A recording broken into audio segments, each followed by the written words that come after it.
everyone, and welcome to this HRD Connect video. I'm Amy Kirkham, editor for HRD Connect, and today we'll be chatting to Vicky Waters, Head of Talent, Career and Development from BNP Paribas Personal Finance. Winner of the Top Employer Awards in 2020 and 2021, Vicky will be discussing all things diversity in the banking industry and the benefits and challenges this can bring. Diversity is important for us in BNP Paribas Group and for myself working in BNP Paribas Personal Finance and indeed in the financial industry, because it helps to make sure if you are an inclusive employer that's looking at both bringing in a range of colleagues from different diversity backgrounds and that you're being inclusive, that everybody has a voice. It's important that we map across as well with our customer base so that we have a similar sort of, makeup in terms of our customers and our colleagues. It's important strategically for so many different reasons, because not only is it about being a reputable business and being a progressive business and making a difference, it's about, by being inclusive, people will speak up, share their thoughts and their ideas. They will be able to add value to the business, to be able to be more, ultimately the business can be more profitable, have a great reputation. So, and some of the initiatives that we do around diversity and inclusion, for example, one of our key strategic drives is around women and promoting women into more senior positions. We do have a target to achieve 50% of women in senior positions by 2025. So there's a number of different aspects around why it's important, but ultimately it's about doing the right things, supporting your people and your people having a voice to share their ideas and thoughts. So how have we risen to the challenge so far? What we have done is we've made sure that we've got our strategy very clear around diversity and inclusion. We've got our policies to support creating that environment and that culture in the workplace. We've brought our board on board to make sure that they're behind it and supportive of the different aspects. And we actually have a committee which meets every month to talk about different things around diversity to create positive impact, both within our business and outside of our business. We set up committees against the different diversity areas. So for example, we have one for pride, one for women in business, one for parents and carers. So we have a number of different committees, and behind those committees, they're not led by HR, they're led by people in the organisation that want to have an opportunity to really work on that particular area.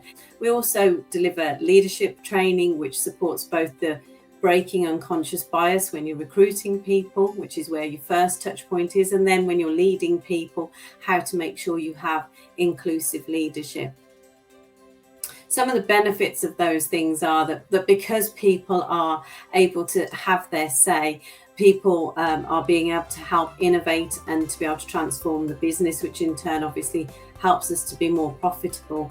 It also helps us to make sure that everybody sees role models within the business of people they can aspire towards. So from a talent perspective and being able to have internal mobility and having a career within the business, it helps to retain our people and create that positive engagement with our people. In terms of challenges, I suppose one of the challenges is always around time. It's around people finding the time to come and support in the committees, to be able to come to network meetings and so on, to have that conversation and raise awareness.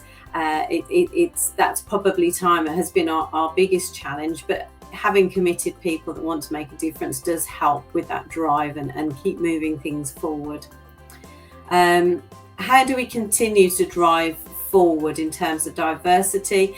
I think this is very much about making sure we're benchmarking, looking at what other parts of our group are doing to share best practice. It's looking at what is industry doing and getting some ideas. So that helps us keep evolving and keep looking at what we're doing and how we're doing it to make it even better.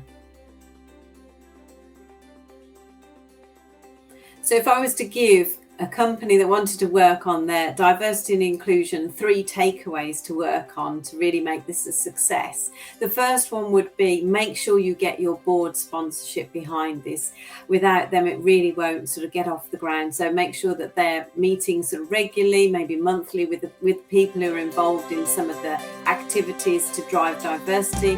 Make sure that they are sponsoring the different committees so that they're also sort of taking some accountability and support in there. The second point would be around making sure that you are developing your people, your leaders, to be able to both break any unconscious bias when they're recruiting people, but also to be able to lead their teams, to be able to have, everybody having their voice.